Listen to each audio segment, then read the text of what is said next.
notre nouveau coopérant confédéral, qui est aussi membre du bureau confédéral, et Caroline Blanchot, qui interviendra cet après-midi, qui est la nouvelle secrétaire générale de l'UJIC CGT. Lors de ces 2 journées, nous vous proposons 2 thèmes.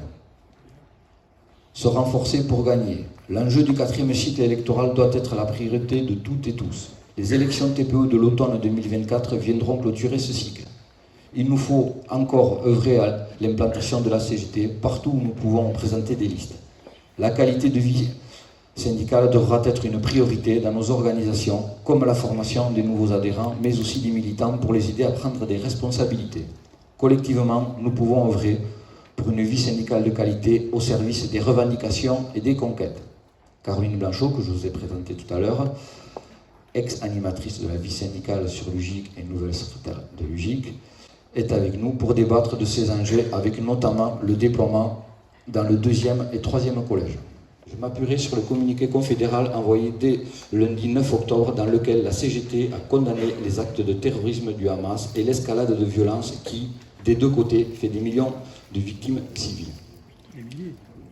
Nous réaffirmons notre solidarité entière et sans condition, notre soutien total aux populations en deuil dans le monde entier et en Israël, aux salariés et habitants de Kibbutz assassinés ou pris en otage, ainsi qu'aux civils et salariés de la bande de Gaza. La CGT, vous le savez, mais je le rappelle, s'est toujours battue pour la reconnaissance des 2 États, dont celui de Palestine, dans les frontières de 1967. Nous devons œuvrer pour contraindre la France et l'Europe à agir pour un cessez-le-feu immédiat et la réouverture de négociations pour une paix juste et durable. Dans le même temps, il continue en France d'attenter aux libertés, interdiction de manifester, répression à tout va. Organisées par le pouvoir néolibéral, les convocations en gendarmerie et les procédures disciplinaires se sont multipliées partout dans le pays à l'encontre de la CGT et de ses militants. Plusieurs camarades sur le département et en Nouvelle-Aquitaine font les frais de cette politique d'intimidation. La dernière en date, convocation du secrétaire de l'Union locale de Pau au commissariat le 22 novembre 2023. La réponse est claire. La criminalisation de l'action syndicale n'atteindra pas nos convictions et notre détermination à agir. L'UDCGT 64 a interpellé la Confédération pour activation du dispositif confédéral discrimination et le cabinet de la secrétaire générale Sophie Binet. Il nous faut maintenant accompagner le camarade pour cette convocation. Un appel départemental large sera nécessaire pour dénoncer ces agissements et rappeler que nous ne sommes pas des voyous. La CGT doit réaffirmer que pas de conquête sociale sans liberté syndicale. La situation est exceptionnellement dangereuse pour les démocraties, et ce d'autant plus que l'extrême droite est prête à entrer dans l'exécutif dans notre pays. L'extrême droite, vassale du patronat, porte partout les mêmes idées basées sur la haine et la destruction. Ces mesures ne peuvent en aucun cas être la préconisation de l'extrême droite qui se déchaîne de la manière la plus cynique contre les personnes étrangères encore et toujours, et contre les militants et militantes, les élus, qui soutiennent les droits des migrants. Faut-il rappeler le nombre de morts au travail dans ces secteurs? Sans titre de séjour, ces travailleurs sont sans droit. Ils et elles ont donc décidé de se battre pour leur dignité, leurs droits et l'égalité de travail. À travail égal, salaire égal. Leur combat, c'est le nôtre. C'est celui de tous les travailleurs et travailleuses pour de meilleures conditions de travail. Les régulariser, c'est augmenter les salaires. Suite à ce sujet profondément essentiel, je vous invite à enchaîner sur la journée mondiale du refus de la misère célébrée chaque 17 octobre et à faire le lien avec la loi dite plein emploi, votée malheureusement le 10 octobre. Cette loi honteuse a pour philosophie de stigmatiser les plus pauvres et les plus démunis. Elle va jeter un peu plus de personnes dans la misère avec le risque pour certains de ne plus percevoir de revenus par le gouvernement. La négociation assurance chômage est en cours jusqu'au 10 novembre. Cette négociation se déroule sous la pression du gouvernement. Celui-ci veut encore ponctionner les ressources de l'UNEDIC. Tout en s'opposant mollement à cette ponction, le patronat souhaite, lui, poursuivre la casse des droits des salariés privés d'emploi. Le même type de ponction menace très clairement l'accord Argir-Carco, qui vient d'être conclu. Après consultation de l'ensemble de ces organisations, la CGT a décidé de signer l'accord national interprofessionnel sur la retraite complémentaire Agirc-Arrco du 5 octobre 2023. Par cette signature, la CGT vise surtout à protéger les retraites complémentaires et entend affirmer sans ambiguïté sa farouche opposition à toute immixtion du gouvernement dans le pilotage et la gestion de l'Agirc et de l'Arrco. La mobilisation du 13 octobre était nécessaire, même si elle n'a pas été massive, mais elle doit permettre des suites unitaires. La construction du rapport de force sur les lieux de travail est nécessaire pour gagner des avancées dans l'entreprise, mais aussi obtenir gain de cause sur les revendications nationales et interprofessionnelles. Je pense à l'indexation automatique des salaires sur les prix, l'augmentation du SMIC à 2 000 € brut, l'augmentation automatique de l'ensemble des salaires minima de branche dès lors que le SMIC est revalorisé, avec à la suite l'ouverture immédiate des négociations salariales dans l'ensemble des branches. La défense des services publics est également un enjeu essentiel, tant ils sont des amortisseurs sociaux et garants de l'égalité sur le territoire. Le 25 novembre, journée internationale de lutte contre les violences faites aux femmes, ainsi que l'Euro-manifestation du 13 décembre qui devrait permettre de continuer à tracer des perspectives et des convergences de lutte à l'échelle européenne.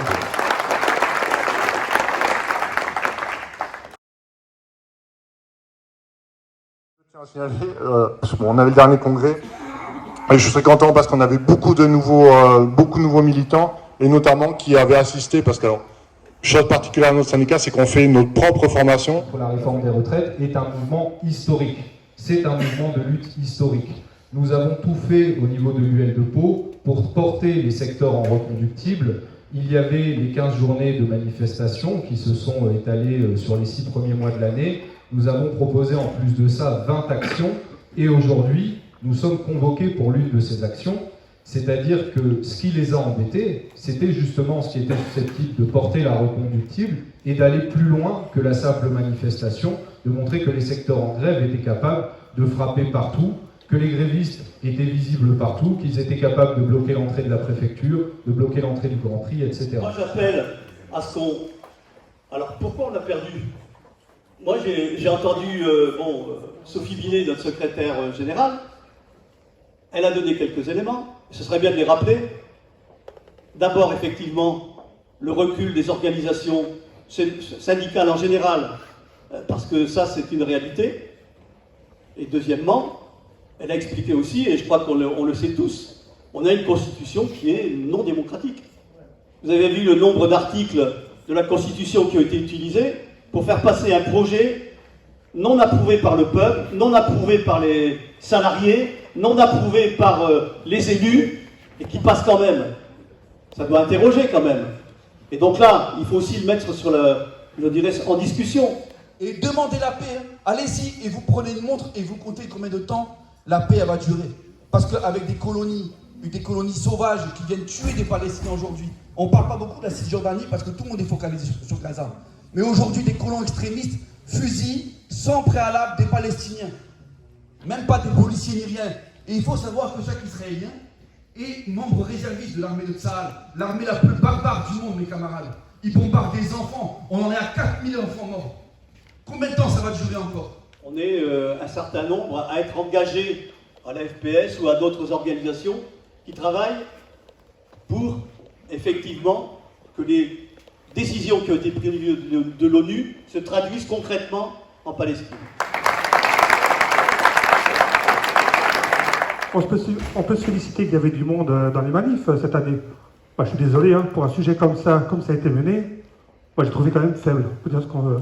Il y a des secteurs où il y avait très peu de personnes en grève. Revenons 3 ans en arrière, sur la grève de fin 2018, des retraites, on précise, où nous les cheminots, on est partis en grève reconductible 51 jours, et toutes les fédérations, logiquement, devaient suivre. Notre travail, déjà, c'est qu'il faut convaincre les salariés de l'utilité des syndicats, et notamment les jeunes. Nous sommes face à une inculture syndicale, voire au-delà, même politique, hein. Et alors, politique syndicale, et ça c'est notre devoir peut-être d'aller, certainement en tout cas, d'aller à la rencontre des jeunes et de leur expliquer que la CGT en fait c'est une force. Il y a une grosse différence entre les, comment dirais-je, les manifestations et bloquer le pays. On n'a pas bloqué le pays, on a fait des manifs. Pas pareil. Parce que quand vous bloquez le pays, ça rigole moins. On n'a pas arrêté le travail. On a fait 2 heures par-ci, 2 heures par-là pour aller à la manif. C'est ce qui est permis en fait la plupart du temps par l'employeur. C'est pas décompté. Dans la fonction publique, c'est différent. Hein, effectivement, dans la fonction publique, dépendant des secteurs, il n'y a pas d'arrangement. On grève, on grève. On fait pas 2 heures pour aller à la manif et puis après on reprend le travail. Ça, c'est pas bloquer le pays, hein, je vous signale. Une fois qu'on s'est dit ça, on oublie de se dire qu'on n'a pas été en capacité dans nos boîtes, et j'ai inclus la mienne, à mettre les salariés dans l'action. On les a tirés par la main pour arriver péniblement à les amener une fois de temps en temps à la manif et aux arrêts des installations. Chez Arkema, pour élargir la réflexion, 15 sites, seuls 2 sites sur les 15 ont réussi à mettre les salariés en action en reconductible. Moi, sur la retraite, ça tombe bien, on a eu l'occasion, pas plus tard qu'hier, d'avoir une discussion dans notre comité confédéral national, le CCN. On a traité à la fois de l'actualité, mais aussi on a tiré les enseignements, en quelque sorte, on fait le bilan de la mobilisation du début de l'année sur la question des retraites. Alors, ce qu'on dit d'abord, c'est qu'on assiste à la plus massive mobilisation syndicale depuis plus de 30 ans.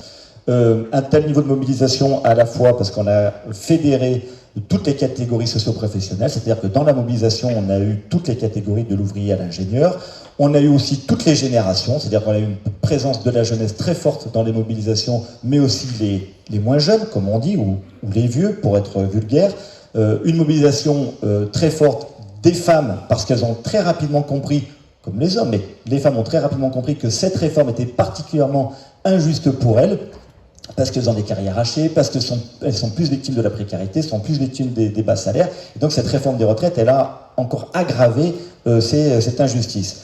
Injustice sociale, donc, et puis y compris une réforme injustifiée d'un point de vue économique. Très rapidement, on a réussi à démontrer que économiquement, cette réforme n'était pas juste, et en tout cas, elle n'allait pas améliorer les comptes de la Sécu, loin de là, au regard des cadeaux qui sont faits au capital. Donc, voilà, une mobilisation en tout cas très forte, et moi je pense que ça c'est important de le dire, de le montrer, et dans l'analyse qu'on fait de l'ensemble des organisations syndicales, on considère que le caractère intersyndical, voilà c'est comme ça, le caractère intersyndical pendant plus de 10 mois a été un levier particulièrement important pour mobiliser jusqu'à plus de 3 millions de personnes dans les rues dans le pays. Qu'on le veuille ou non, c'est factuel. C'est le niveau d'engagement de tous les syndicats dans cette mobilisation qui a permis un tel niveau de mobilisation. Ce niveau-là a aussi remis sur le premier plan les syndicats et les syndicats de lutte, et en particulier celui de la CGT. Pendant la mobilisation, on a réalisé plus de 40 000 nouvelles adhésions. 40 000 nouvelles adhésions en 6 mois, donc c'était jusqu'au mois de juin. C'est ce qu'on fait d'habitude en 1 an. Donc ça veut bien dire qu'on a renoué là aussi avec une pratique à la fois de classe, d'organisation et d'un syndicalisme de masse. Donc c'est-à-dire qu'encore aujourd'hui en intersyndical, on dit que nous on n'a toujours pas tourné la page des retraites et on continue à le dire, y compris à mobiliser sur cette question. Moi je pense que assez rapidement, dans les discussions qu'on avait dans la CGT, on a tenté de généraliser la grève. Oui, on a tenté de généraliser la grève, pas plus tard, dès le mois de mars. C'est-à-dire que là, les mobilisations, elles ont commencé en janvier, et dès le mois de mars, on a essayé de généraliser la grève, parce qu'on a considéré que, oui, il fallait bloquer le pays, oui, il fallait bloquer l'économie, il ne fallait pas simplement sortir dans les rues pour manifester, même si c'est très important de donner de la visibilité, mais il fallait bloquer le pays. Et force est de constater que, bon, on n'y est pas arrivé. On a essayé dans plusieurs secteurs, hein. On a essayé chez les cheminots, on a essayé dans l'énergie, il y a eu des choses relativement intéressantes, on a essayé dans les raffineries. Les camarades des raffineries avaient vécu des mobilisations très fortes, notamment chez Total, quelques mois avant. Ça a pesé aussi sur le porte-monnaie des camarades, hein, qu'on le veuille ou non. On essaie de généraliser dans les services publics, etc. Mais force est de constater qu'on n'y est pas arrivé. Donc il faut qu'on se pose des questions, qu'on continue en tout cas à travailler sur quels sont les déficits auxquels on a été confrontés. Alors on dit déficit d'implantation, c'est-à-dire que l'implantation de la CGT en 1936 ou en 1945, avec 5 millions d'adhérents, eh ben c'est pas la CGT de 2023, avec 650 000 adhérents les jours de grand vent. Des difficultés aussi à convaincre, hein, c'était le camarade qui disait, qu'on le veuille ou non, même le pote d'Arkema, il disait, sur plusieurs sites de chez Arkema, on a réussi à mettre en carafe 2 boîtes. Donc ça veut dire qu'on a aussi, mais je dis Arkema, c'est pas pour citer et pointer du doigt, mais ça a été valable pour un tas d'autres sites. C'est hier le copain de la Fédération de l'énergie, Sébastien Ménesplier, qui nous disait on a eu une grosse mobilisation dans l'énergie, mais force est de constater que là aussi, il y a un certain nombre de secteurs de l'énergie où on est fortement implanté, et bon, on n'a pas réussi à convaincre, y compris les premiers d'entre nous. Donc voilà, je pense qu'on a besoin de se poser là-dessus et de continuer à discuter, y compris discuter avec les syndiqués de partout, en congrès, en AG, de mettre en débat voilà, nos points forts et nos points faibles, qu'est-ce qui nous a manqué pour généraliser la grève et la mobilisation, quelles solutions, quels moyens on se donne, et puis remettre en discussion est-ce que l'intersyndical c'était du plus ou du moins, mais pour l'instant, en tout cas, dans le bilan qu'on fait, c'est que globalement, l'intersyndical a été de nature à mobiliser, en tout cas convaincre plus de salariés à se mettre dans l'action. En appelant à la grève générale, mais poser la question au salarié lambda ce qu'est la grève générale, ben, il ne va pas trop savoir quoi vous répondre. J'ai lu que pendant cette lutte, si tous les salariés, les 80% des salariés qui étaient contre la réforme des retraites, s'étaient tous arrêtés de travailler pendant un jour, c'était 0,1% de PIB qui dégageait en France. Il ne faut pas oublier une chose, c'est qu'on a un gouvernement qui n'est pas un gouvernement politique, ça a été dit, c'est un gouvernement qui est aux ordres du capital. Et là où ça fait mal, les luttes ne peuvent se gagner qu'en faisant mal au capital. Très satisfait que la Confédération mette la syndicalisation comme étant un axe majeur, parce que je crois que c'est ça en fait. Ce qui doit nous pousser à agir, ou du moins ce que doit être notre axe de priorité, c'est la syndicalisation. Et comment on en arrive là, et derrière la syndicalisation, c'est la formation. Je me disais que c'était une entreprise pas tout à fait comme les autres, mais l'idée c'était aussi de vous montrer que même dans un secteur qui semblerait ne pas s'y prêter, comme l'expertise comptable, c'est vrai que c'est pas forcément ce qu'on associe le plus à l'innovation sociale, et bien il est possible de faire des choses très engagées. Et nous, quand on s'est lancé dans cette aventure, c'était presque une expérience sociale de prouver qu'on peut faire des entreprises qui tournent bien, tout en respectant parfaitement l'être humain, son travail et dans de bonnes conditions. Le thème de l'après-midi, c'est se renforcer pour gagner. Je vais vous faire un état des lieux des Pyrénées-Atlantiques et Caroline Blanchot vous fera un point sur le 2e et le 3e collège. Donc l'aperçu du département. Sur le département, on est 687 240 personnes, avec un poste salarié 237 116, dont le domaine public 50 514 et les retraités 183 359. Le nombre d'adhérents CGT actifs, c'est 2,33% de la population active, et nos adhérents retraités, 0,69% de la population retraitée. Donc on a quand même du pain sur la planche, on a des marges de progression assez énormes. Le nombre d'établissements sur le département, 24 151, et le nombre de bases CGT, 372. Parce qu'on a cherché à regarder les enseignements de ce cycle-là par rapport à l'activité vers ces catégories-là, et ce qui était vertueux ou ce qui était plus problématique. On a des élections la semaine prochaine, donc je vous dirai si ça marche. Mais des cartes, on en fait. Des discussions avec les cadres, on en fait. Et voilà, moi ce que je voudrais vous dire plus personnellement, c'est quelles ont été... Pourquoi j'ai mis 10 ans à adhérer à la CGT et quels ont été les freins, parce que je pense que ça peut être important. Alors c'est très personnel, mais moi j'avais peur d'usurper. J'avais peur de ne pas être accepté. J'avais peur qu'on me regarde comme un cadre qui arrive et qui veut jouer à l'ouvrier. Il se trouve que j'avais tort, parce que j'ai été très bien accueilli, je dois le dire. La preuve, hein, puisqu'on m'a confié des responsabilités, etc. Non, si on reste sur notre historique CGT, syndicat ouvrier, où on fait cuire les merguez en brûlant des pneus, et dans la fonction publique territoriale, tout au moins, on va très vite se retrouver dans le bordel.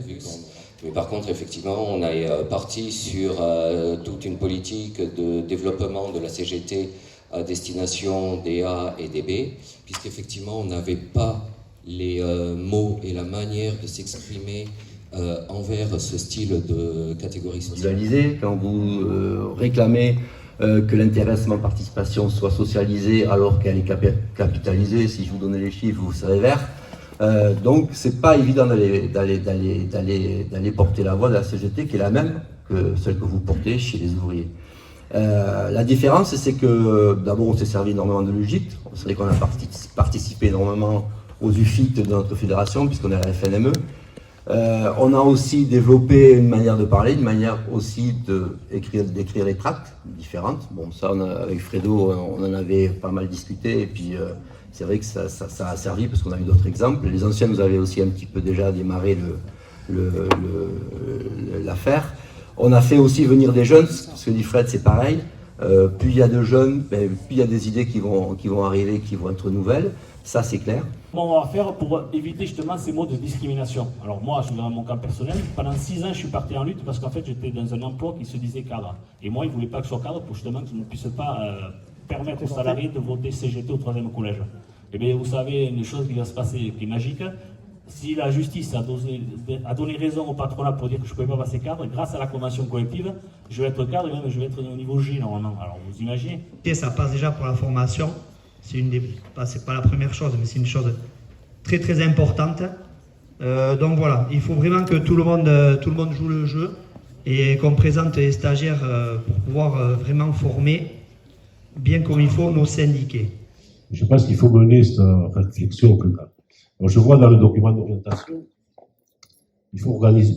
Il y a une proposition d'organiser des états généraux, des syndicats, professeurs organisés, afin de réfléchir ensemble à la structuration la plus adaptée pour améliorer l'activité CGT sur le territoire.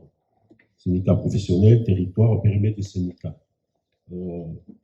Améliorer l'activité et la rendre la plus efficiente dans l'accueil, etc. Je crois que c'est dans la construction qu'on a à faire de la CGT de maintenant, hein, peut-être retoiletter un peu tout ça. Moi, je suis en tous les cas convaincu qu'il y a un travail à faire. C'est intéressant de regarder comment collectivement on peut aider, d'autant que c'est très prégnant chez les catégories ICTAM, y compris quand ils sont militants. Pourquoi? Parce que le patronat, il a tout intérêt à ce qu'on soit isolé, discriminé, parce que ça ne donne pas envie aux autres, à nos collègues, de rejoindre la CGT, surtout pas en fait. Et donc, pour mieux connaître l'histoire sociale, l'étudier, et plus particulièrement celle de la CGT. Et depuis, il y a tout un réseau d'instituts qui s'est créé, sur le plan professionnel avec les fédérations, et sur le plan territorial avec les départements, et parfois des régions. Notre institut dans le département, il a été créé en 2000 par Jean-Claude Mallet, et il est aujourd'hui riche de 23 années d'activité et d'expérience pour mettre en lumière les luttes sociales du département, et puis nous participons également à la vie de l'IHS Aquitaine. Alors notre but, c'est bien sûr de travailler sur nos archives pour mieux les utiliser, c'est de tisser un fil conducteur entre le passé et le présent, et c'est d'aider les militants à tirer les enseignements des luttes passées pour mieux comprendre l'actuel et relever les défis du moment. Et je répète souvent une phrase que j'aime beaucoup, pour savoir où l'on va, il faut toujours se souvenir d'où l'on vient.